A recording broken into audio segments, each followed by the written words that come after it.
Guy, thanks very much for joining us here at the EPRA Sustainability Summit. A lot of focus obviously around ESG, zero carbon. What are you seeing in terms of the industry, looking at, I guess, particularly taking action here? Yeah, I think there's a real gap between intent and action.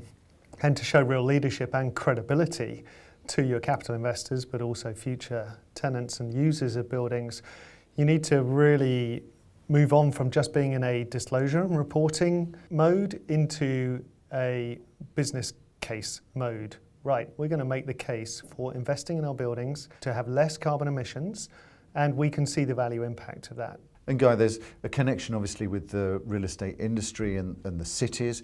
How do you see that evolving at the moment? I think we as an industry have to look at the leading indicators rather than the lagging.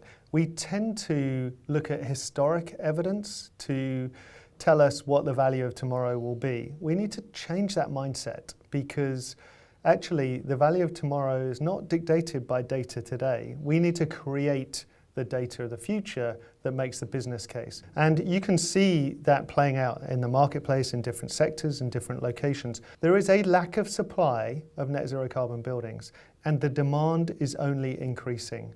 So actually the value upside is probably better than we anticipate, but it's future value. You cannot expect valuers who are asked to look at historic data to predict the future.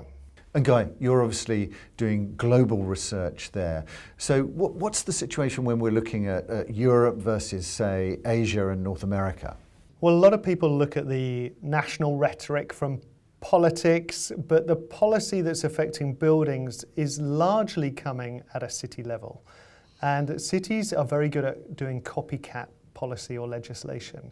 New York are going very heavy on carbon tax. Paris is going very heavily on circularity, so it's really difficult to demolish buildings. The UK is going quite hard at nature.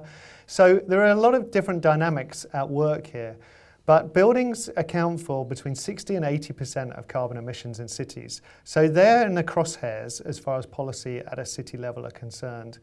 And, I think the Americans are kind of incentivizing things and the Europeans are sort of taxing things a little bit. And you mentioned there about regulation. Do you see this just accelerating in terms of 2024, 2025?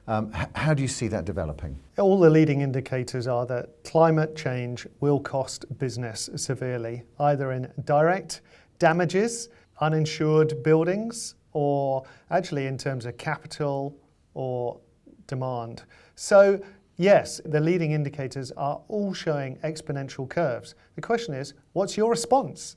Because if you are dependent on lagging indicators or historical cycles, you will not necessarily see what's coming in the next 5 years, which is pretty material. Really interesting to get your insights on this, and for sure it's going to be a significant area as we move through into 2024 and 2025. Thanks very much, Guy. Pleasure.